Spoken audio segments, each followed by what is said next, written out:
Hi everyone, and welcome to part 2 of the Introduction to Technical Drawing.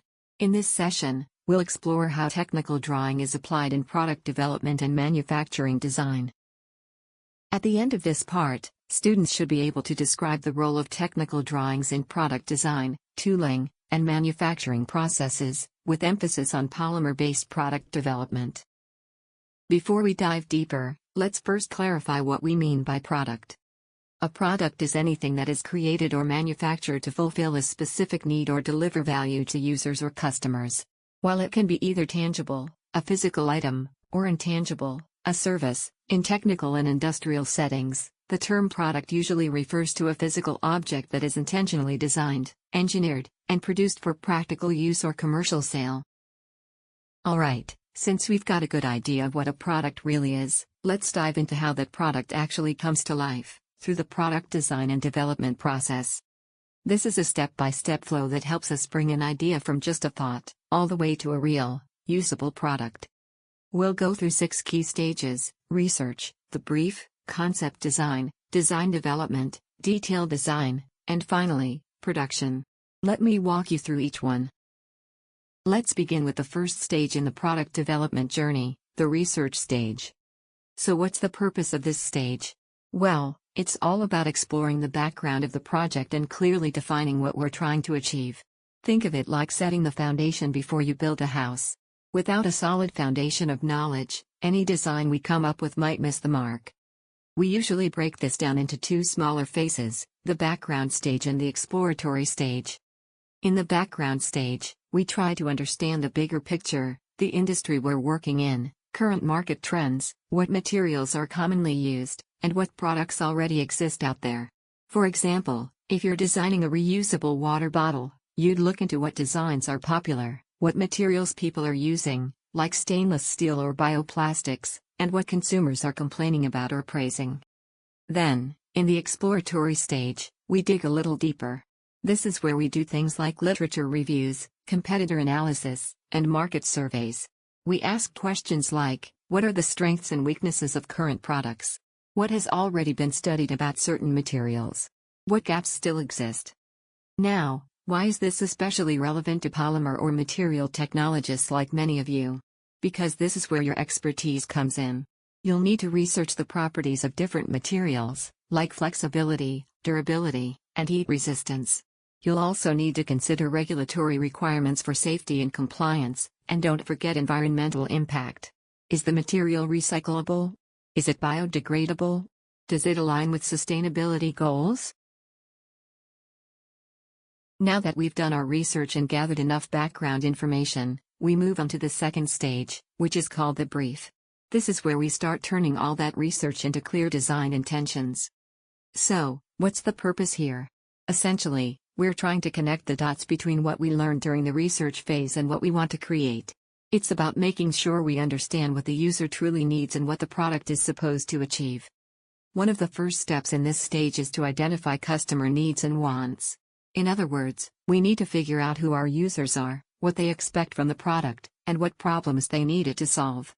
For instance, if we're designing a biodegradable food container, does the user need it to be leak-proof? Microwave safe? Affordable for daily use? These are the kind of details that will shape the direction of the design. Once we've gathered all this input, we compile it into a formal document called the Product Design Specification, or PDS. This document acts like a design roadmap. It outlines the product's goals, performance criteria, and limitations, for example, the type of materials we should use, the maximum cost, or environmental considerations like whether it should be recyclable or biodegradable. It also includes functional requirements, such as how the product should work or behave under certain conditions. This stage is especially important because the PDS will help you choose the right materials, the most efficient manufacturing processes, and the appropriate tools for the job. It's all about aligning technical decisions with user expectations and practical constraints. To sum it up, the brief turns open-ended research into something more focused and actionable. It gives the design team a clear direction and ensures that everyone is on the same page before the creative work begins. Now that we have a solid brief with clear design goals, it's time to get creative. Welcome to the concept design stage. The purpose of this stage is to brainstorm and visualize possible solutions. Think of it as the idea generation phase, where you explore different ways to solve the problem or meet the user's needs defined in the previous stage. We usually start with sketches, drawings, or digital renderings. These don't have to be perfect, in fact, they're meant to be quick and rough just to capture ideas. You might use a pencil and paper, or simple tools like CAD software to develop your concepts visually. Let's say we're designing a portable hand sanitizer bottle. You might sketch a version with a pump, one with a flip cap, or maybe one with a reusable refill design. The goal here is to explore options. Once you have a few potential designs, the next step is to evaluate the concepts. This means checking if each idea is actually feasible. Can it be made using the available materials and processes? Is it sustainable? Will users find it practical and appealing? This stage is incredibly relevant for polymer or material technologists. You'll need to consider how your material choices affect the design. For example, if your part is made of polypropylene, how will it behave under heat? Will it warp? Will the design need support ribs or rounded edges to ensure strength? Concept design is particularly useful for early-stage visualization, especially for molded parts, product fittings, or any plastic-based component. It allows the team to share ideas quickly, get feedback, and start narrowing down to the best solution.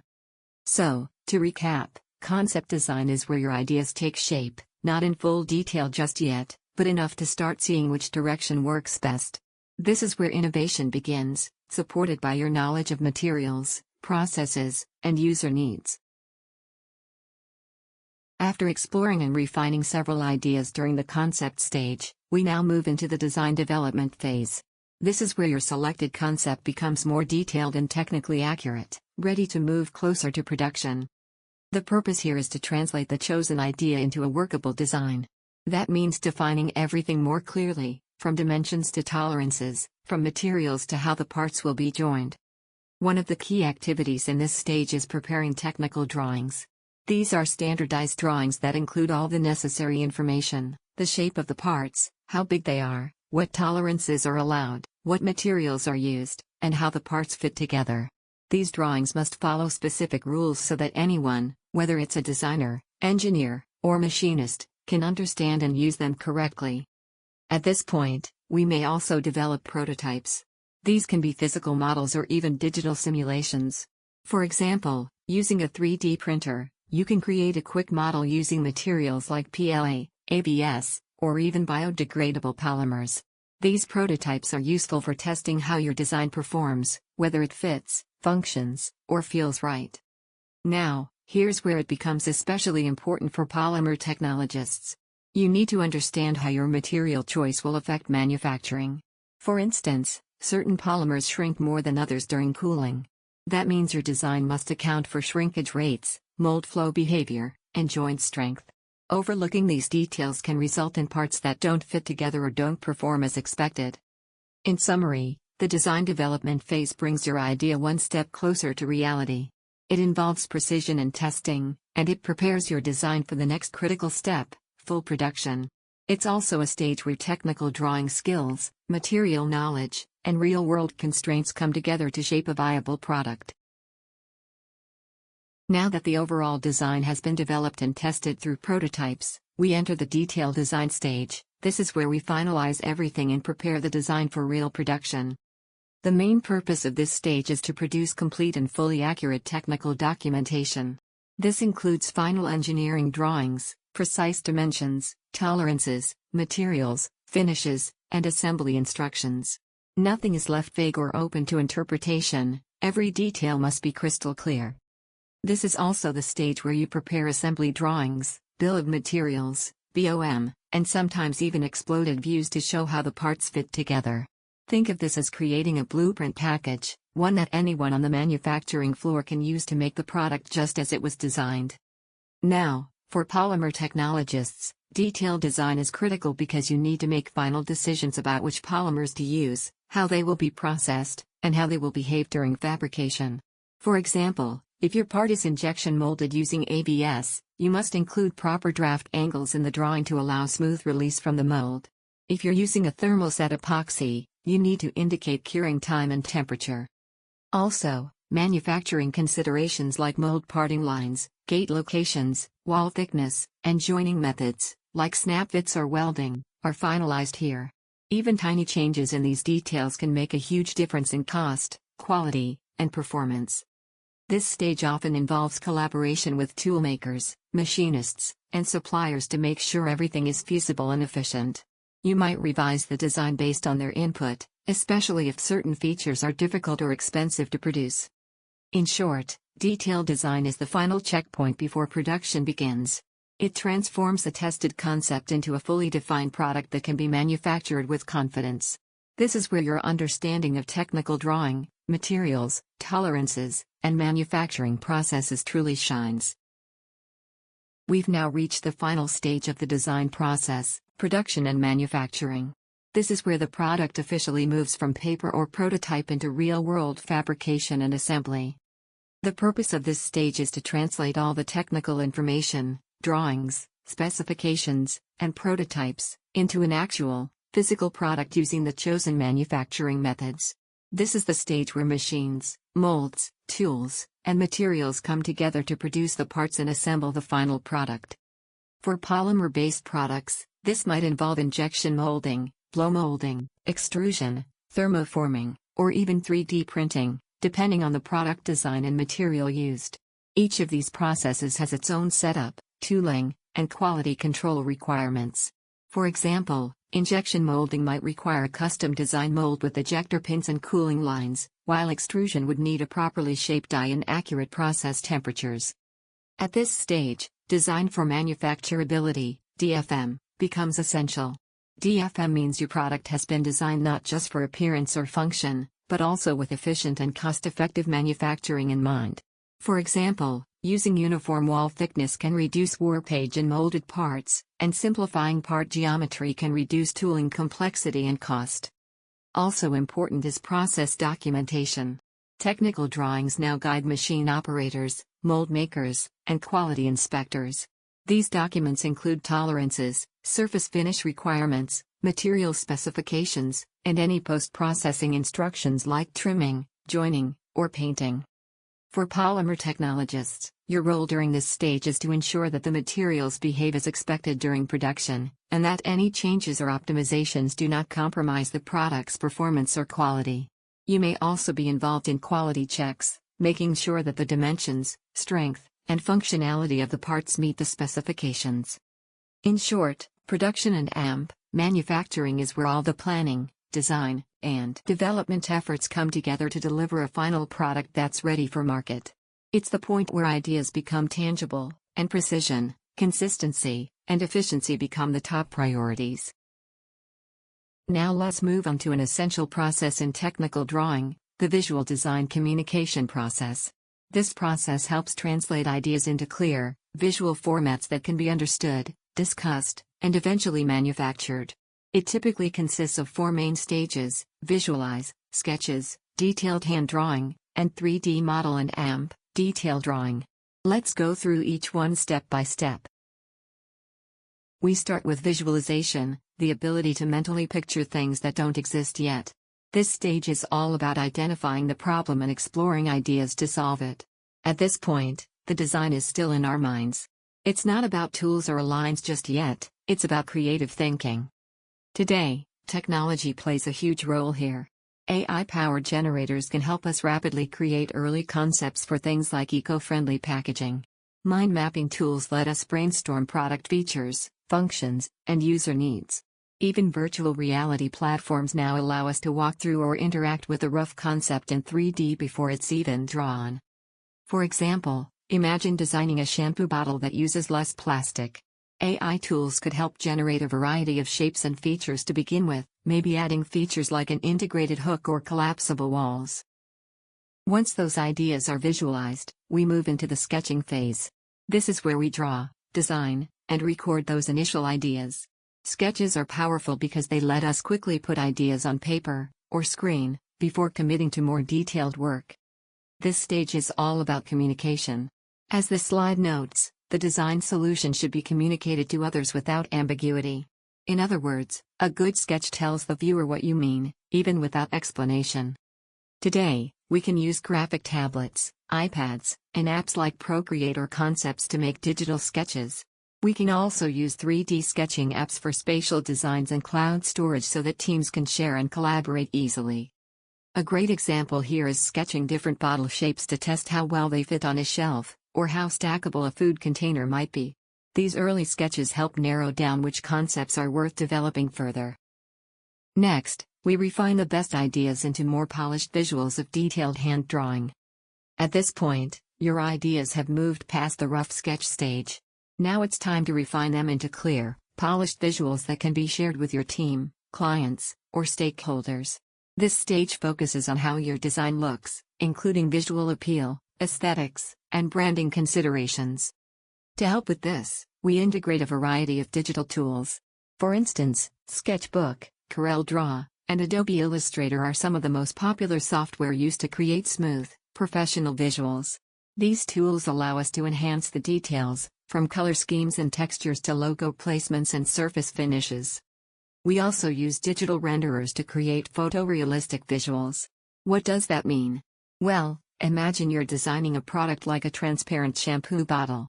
A photorealistic render can make it look so real, you'd almost think you could pick it up off the screen.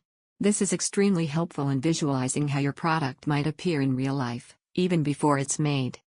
Another exciting technology we use is augmented reality, or AR. AR allows you to superimpose your design onto real-world environments. So you can actually view your product as if it's sitting on a shelf or being used in its intended setting. This is particularly useful for evaluating packaging designs or testing product proportions and ergonomics. For example, in the image here, we see several packaging designs rendered in high detail. Let's say you're working on a shampoo bottle. You can use detailed hand drawings to explore different label styles, cap types, or color combinations. Then, with digital rendering and AR, you can see how that bottle would look on a store shelf and decide what would be most appealing to customers. Finally, we move into 3D modeling and detailed drawings. This is where we prepare the product for actual prototyping or manufacturing. We now use CAD software like SolidWorks, Fusion 360, or AutoCAD to create dimensionally accurate models. These models aren't just pretty, they are functional and to scale. Then we link these models to CAM systems so they can go straight to CNC or molding machines. This stage may also involve 3D printing for prototypes using materials like PLA, ABS, TPU, or resin. Software tools like MoldFlow help us simulate how polymer will flow inside a mold, or whether the design will warp or trap air. PLM or product lifecycle management systems come in here to ensure traceability, compliance, and version control, which is important in regulated industries. An example of this stage would be designing and 3D printing a snap-fit polypropylene part. You could check whether the tolerances and stresses are acceptable before investing in expensive mold fabrication. Now that we've walked through the visual design communication process and touched on how ideas become refined through sketches, hand drawings, and 3D models, let's move on to something equally important: the integration of CAD, CAE, and CAM in the product design process. You may have heard these terms, CAD, CAE, and CAM, tossed around in engineering and manufacturing discussions. But what do they really mean, and how are they connected? Let's start by understanding these three essential tools in modern product design. First, we have CAD, which stands for Computer-Aided Design. CAD is the foundation of digital product development. It allows engineers and designers to create detailed 2D drawings and 3D models of a product. With CAD software like SolidWorks, users can design polymer parts such as bottle caps, housings, or snap-fit enclosures. It also enables the development of assembly models, where multiple components are brought together to check for fit and interaction. CAD tools are also used to generate technical drawings for production, including orthographic and isometric views, dimensions, tolerances, and materials. For example, using CAD to design a snap-fit polymer case helps visualize its form, function, and assembly before moving to the next stage. Once the design is ready, we move to CAE, or Computer-Aided Engineering. CAE software is used to simulate how a product will perform under real-world conditions, without needing to build physical prototypes right away. It helps engineers analyze stress, strain, heat transfer, mold flow, warpage, and other performance aspects of the CAD model. This stage helps detect problems early and optimize the material use, part geometry, and design parameters. For instance, before making the mold for an injection molded polypropylene part, we can use CAE tools to simulate how the part might warp during cooling. If warpage is likely, the design can be refined before manufacturing, saving time and cost. Finally, we come to CAM, or computer-aided manufacturing. CAM tools take the finalized CAD model and convert it into precise instructions for manufacturing machines. This includes generating toolpaths for CNC machining, 3D printing, or mold-making equipment. CAM automates production by ensuring machines follow exact paths, depths, and movements based on the digital design. For example, a CAM software can create toolpaths to cut a mold cavity for producing a plastic tray, streamlining the entire process from design to physical output. In summary, CAD is used to design the product, CAE is used to simulate and optimize its performance, and CAM is used to manufacture the actual part. These three systems work together seamlessly to ensure the product is designed accurately, tested virtually, and manufactured efficiently. Understanding how CAD, CAE, and CAM function individually helps us better appreciate how they integrate to support modern engineering and production workflows. How do CAD, CAE, and CAM work together in an integrated product design process? At the center of this process is CAD, or computer-aided design. This is where everything begins. CAD is used to create detailed 2D drawings or 3D models of a product. These digital models include all the critical design information, the shape, dimensions, tolerances, and even the material specifications. Think of it as a digital prototype that gives life to your design idea. Without CAD, we wouldn't have a foundation for analysis or manufacturing. It's the first and essential step in the workflow. Once the CAD model is ready, the next stage is CAE, or computer-aided engineering. This is where the design undergoes virtual testing. CAE tools allow engineers to simulate how the product will behave in real-world conditions, such as under stress, heat, or fluid pressure. For example, if you're designing an injection-molded polymer clip, CAE can help predict whether the clip will warp, bend, or fail under load. This stage is crucial for improving the design before any physical prototype is made. It helps identify weak points, optimize material usage, and ensure the design will actually perform as intended. So, while CAD defines the product's form, CAE ensures it functions correctly. The final step is CAM, or computer-aided manufacturing. CAM takes the approved CAD model and converts it into instructions that machines can understand. This could be toolpaths for CNC machines, printing commands for 3D printers, or mold design instructions for injection molding. For example, if your final product is a plastic casing, CAM software will generate the toolpaths to cut the mold cavity with high precision. This step is all about bringing the virtual design into the real world, accurately and efficiently. When used together, CAD, CAE, and CAM create a seamless digital workflow. CAD handles the design, CAE tests and refines it, and CAM manufactures it. Each step feeds into the next, creating a closed-loop system that reduces trial and error, minimizes cost, and accelerates the product development process. This integration allows teams to move from concept to finished product with greater confidence, fewer mistakes, and faster turnaround times. This is what makes modern product design not only possible, but also powerful. Now that we've understood how CAD, CAE, and CAM work individually and as a team, let's look at how they integrate step by step in a real product design process, as shown in this diagram. Everything begins with a concept sketch. This is the early stage idea, usually hand-drawn or digitally sketched, to capture the basic form and function of the product. At this point, the design is still flexible and open to change. It's a creative exploration phase where ideas are visualized quickly to explore possibilities, like the initial sketch of a USB drive shown here. Once the concept is approved, it moves into the CAD modeling stage. Using CAD software, the design is translated into a precise 3D model with dimensions, features, and material definitions. This model becomes the official design file that can be analyzed, shared, and reused. For the USB example, the CAD model defines the casing shape, connector size, and assembly parts in detail. Next, the CAD model is brought into CAE software for simulation and testing. Here, the product is virtually analyzed under conditions it may face in real life, such as mechanical stress or thermal expansion. In the USB example, CAE might be used to check for potential warpage of the casing or stress points during insertion. This step ensures the design is functionally sound before any money is spent on physical prototypes.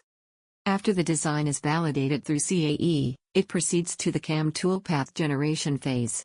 This is where CAM software converts the 3D CAD model into machine-readable instructions, often in the form of toolpaths, to guide CNC machines, 3D printers, or mold-making equipment. For the USB casing, CAM software would generate toolpaths to cut a mold cavity or directly machine the part itself. Finally, we reach the prototyping or production stage. The design is now ready to be manufactured. Whether it's a single prototype for testing or full-scale production, the digital data from CAD and CAM ensures that the output matches the design exactly, reducing errors and shortening production time. So in summary, the process flows smoothly from concept to final product: concept sketch, CAD model, CAE analysis, CAM toolpath, prototyping/production. Each stage feeds the next, creating a streamlined, efficient pipeline for bringing innovative ideas to life.